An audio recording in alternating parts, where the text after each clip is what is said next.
Hi friends, welcome back to my channel. இன்றைக்கி என்ன பார்க்க போகிறோன்னா, ஹூக் பட்டி எப்படி ஸ்டிச் பண்ணுறதுன்னு பார்க்கலாம் ப்ளவுஸில்.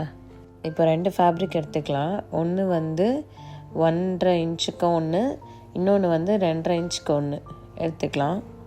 அது ரெண்டுத்துலேயுமே வந்து ஒரு 1/2 இன்ச் இல்லைனா ஒரு 1/4 இன்ச் ஃபோல்ட் பண்ணி அயன் பண்ணி வச்சுருக்கேன். ஸோ அதில் அப்படியே ஸ்டிச்சஸ் போட போகிறோம் நம்ம இப்போ. ஸோ ஸ்டிச் பண்ணி எடுத்துகிட்டு இப்போ நம்ம ஆல்ரெடி கம்ப்ளீட் பண்ணி வச்சுருப்போம் இல்லையா ப்ளவுஸு. ஸோ ப்ளவுஸ் மேலே வச்சு ஸ்டிச் பண்ண போகிறோம். ரைட் சைடு நம்மளை பார்த்த மாதிரி இருக்கணும். ஸோ ரைட் சைடு வந்து நம்மளை பார்த்த மாதிரி வச்சு ஒரு 1/4 இன்ச்சில் ஸ்டிச் பண்ண போகிறோம். ஸ்டிச் பண்ணிவிட்டு ஸோ மேலேயும் ஃபோல்ட் பண்ணிவிட்டு அப்படி கீழேயும் ஃபோல்ட் பண்ணிவிட்டு டாப் ஸ்டிச் மாதிரி போட போகிறோம். டாப் ஸ்டிச் போட்டதுக்கப்புறம் ஒரு 1/4 இன்ச்சில் ஒரு ஸ்ட்ரெயிட் லைன் போட்டுக்கோங்க. ஸோ அங்கே தான் வந்து இன்னொரு ஃபேப்ரிக் வச்சு நம்ம ஸ்டிச் பண்ண போகிறோம். ஸோ இன்னொரு ஃபேப்ரிக் எடுத்தோம் இல்லையா 2.5, அது மேலேயும் ஃபோல்ட் பண்ணிவிட்டு அந்த சைடில் 1/2 இன்ச் ஃபோல்ட் பண்ணோம் இல்லையா, அதை கரெக்டாக வச்சு நம்ம பின் பண்ணிக்கணும். அந்த 0.25 உங்களுக்கு தெரியுதா, கரெக்டாக அந்த 0.25 நான் கோடு போட்டதுலேருந்து நான் அந்த இன்னொரு ஃபேப்ரிக்கை வச்சு நான் வந்து பின் பண்ணி வச்சுருக்கேன். தைக்கக்கூடாது, பின் மட்டும் பண்ணிக்கோங்க. ஸோ இப்போ ஹூக் வர இடத்துலலாம் மார்க் மட்டும் பண்ணிக்கோங்க 1/4 இன்ச்சுக்கு. சேம் அதே 0.25 இன்ச்சுக்கு மார்க் பண்ணிக்கோங்க. கரெக்டாக வீடியோவில் காட்டியிருக்க மாதிரி ஸ்டிச் பண்ணுங்கள். இப்போ நம்ம போட்டிருந்தோம் இல்லையா, அந்த ஷேப்புக்கு ஏற்ற மாதிரியே ஷேப்பில் ஸ்டிச் பண்ணிவிட்டு அப்புறம் ஸ்ட்ரைட்டாக ஸ்டிச் பண்ணுங்கள்.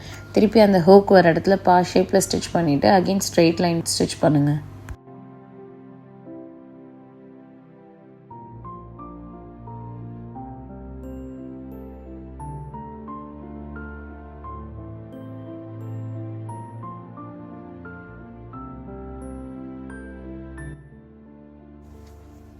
ஸோ இந்த மாதிரி தான் இருக்கும்.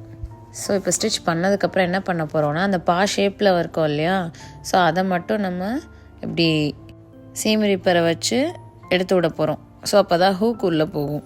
ஸோ அதே மாதிரி உள்ளேயும் லைட்டாக கட் பண்ணி விட்டிங்கன்னா ஹூக்கு வந்து ஈஸியாக உள்ளே போகும் உங்களுக்கு. ஸோ அவ்வளோதான். இப்போ வந்து ஹூக்கு உள்ளே இன்சர்ட் பண்ணிக்க வேண்டியதான். ஸோ அந்த 2 ஃபேப்ரிக் நடுவில் ஹூக்கு உள்ளே வச்சிடலாம். ஸோ அவ்வளோதான். இதே மாதிரி எல்லா ஹூக்கையும் வச்சிடலாம். வச்சுட்டு நம்ம எப்பயும் போல் ராங் சைட் டர்ன் பண்ணி ஃபோல்ட் பண்ணி ஸ்டிச் பண்ணிக்க வேண்டியதான். ஸோ அதை அப்படியே ராங் சைட் டர்ன் பண்ணிவிட்டு ஹாஃபாக ஃபோல்ட் பண்ணிக்கலாம், எவ்வளோ பேலன்ஸ் இருக்கோ அந்த கிளாத்தை. So that's it. நல்லா இருக்குல்ல? ஸோ இந்த மாதிரி வீடியோஸ் நிறைய பார்க்கணும். என்னோடய சேனலை சப்ஸ்கிரைப் பண்ணிக்கோங்க. தேங்க்யூ.